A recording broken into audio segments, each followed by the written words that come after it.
काशी में खुली है दुकान, काशी में खुली है दुकान, गौरी राणी क्या लोगी.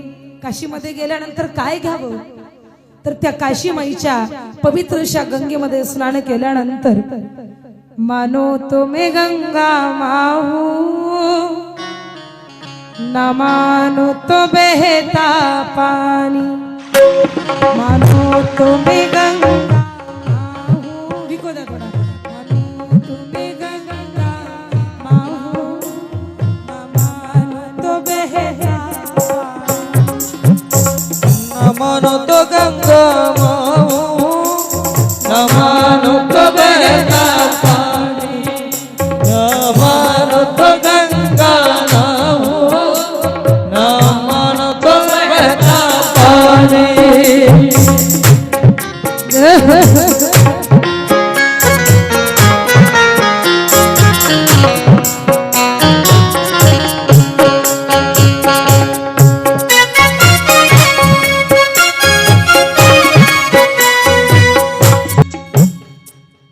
मानो तुम्ही गंगा माहू. पुढे कुबेराचा जन्म मिळाल्यानंतर सुंदर अशी कथा आहे. भरपूर वेळ आहे आपल्याकडे. कुबेराचा जन्म प्राप्त झाल्यानंतर कुबेरजी काशी नगरीला गेले आणि काशी नगरीच्या आनंदवनामध्ये मुक्त विहार करत असलेल्या पवित्र अशा शिव पार्वतीच्या पवित्र अशा मूर्तींना ज्यावेळेस पाहिलं, पार्वती आईकडे पाहू लागले आणि पाहू लागल्यानंतर कुबेरांना एवढा आनंद झाला आणि कुबेरजी असं पाहत असताना पार्वती आईला राग आला. म्हणे, स्वामी हा तुमचा भक्त माझ्याकडे कसा पाहतोय. तेव्हा कुबेराचा एक डोळा सुद्धा, एका डोळ्यावरती ज्यावेळेस बाण सोडला एक डोळा फुटला आणि फुटल्यानंतर पार्वती आईला भगवान सदाशिवांनी सांगितलं, पार्वती हा कुबेर माझा पुत्र आहे, माझा मुलगा आहे. आणि त्यावेळेस पार्वती आईच्या मनामध्ये असलेल्या ज्या आकस्मित कल्पना आहेत या कल्पना नष्ट झाल्या आणि भगवान सदाशिवांनी कुबेरजींच्या या भक्तीला प्रसन्न होऊन कुबेरजींना वरदान दिलं की या विश्वामध्ये सर्व निधींचा अधिपती म्हणून तुला ओळखलं जाईल. गुह्यकांचा तू राजा होशील, यक्ष किन्नरांचा अध्यक्ष होईल, सर्वांना धन देणारा होशील आणि माझं सानिध्य नेहमी तुला लाभेल. या विश्वामध्ये जेवढं धन आहे त्या धनांचा अधिपती म्हणून कुबेरजी प्रत्येक घरामध्ये तुझी पूजा केली जाईल असं वरदान मी तुला देतो. अशा प्रकारे कैलास नगरीमध्ये आनंद झाला, त्या काशी नगरीमध्ये आनंद झाला आणि कुबेरजींनी स्वतःचं जीवन धन्य करून घेतलं. आणि म्हणून सज्जनांनो, आम्हाला जरी आपलं जीवन धन्य करून घ्यायचं असेल, महादेवांना सोमवारच आवडतो असं नाही, प्रत्येक वार देवाचा आवडीचा आहे. पण तो आवडीचा वार करण्यासाठी तशी भक्ती सुद्धा या देहामध्ये आपण केली पाहिजे. कारण भक्ती विना देव दिसत नाही.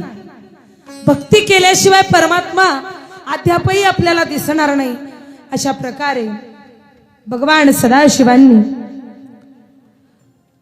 रुद्रदेवांची स्वतःच्या ज्यावेळेस काशीपुरीमध्ये मुक्तविहार करत असताना आपल्या उजव्या अंगाला अमृत लावल्यानंतर त्या उजव्या अंगातून सदाशिवान पहिले ब्रह्मसृष्टीच्या आधी शिवसृष्टी आहे आणि त्याच्यानंतर ब्रह्मसृष्टी. ब्रह्मदेवांना सृष्टीच्या पालनाचं ब्रह्मदेव, विष्णूजी आणि रुद्रदेव निर्मिती, पालन आणि संहार ही तिन्ही कार्य क्रमानुक्रमे वाटून दिली आणि अशा प्रकारे ही सृष्टी हळूहळू वाढू लागली.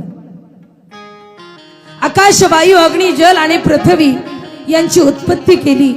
पर्वत, समुद्र, वृक्ष आदी यांची उत्पत्ती केली आणि भगवान ब्रह्मदेवांनी आपल्या डोळ्यापासून मरीचीला, हृदयापासून भृंगूला, डोक्यापासून अंगिकाराला, व्यानापासून पुलहाला, उदानापासून पुलसाला समानापासून वसिष्ठाला, अपानापासून कृतूला, दोन्ही काळापासून अत्रीला, प्राणापासून दक्षाला, बागलेपासून स्वतः नारदांना, छायेपासून कदर्माला, अशा अनेक मानसपुत्रांना, स्वतःपासून मानसपुत्रांची निर्मिती केली.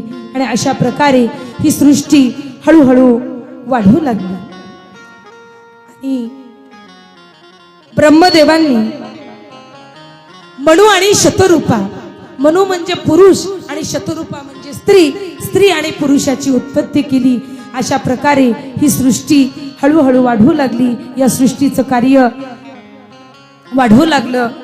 एक दिवस असा उजडला.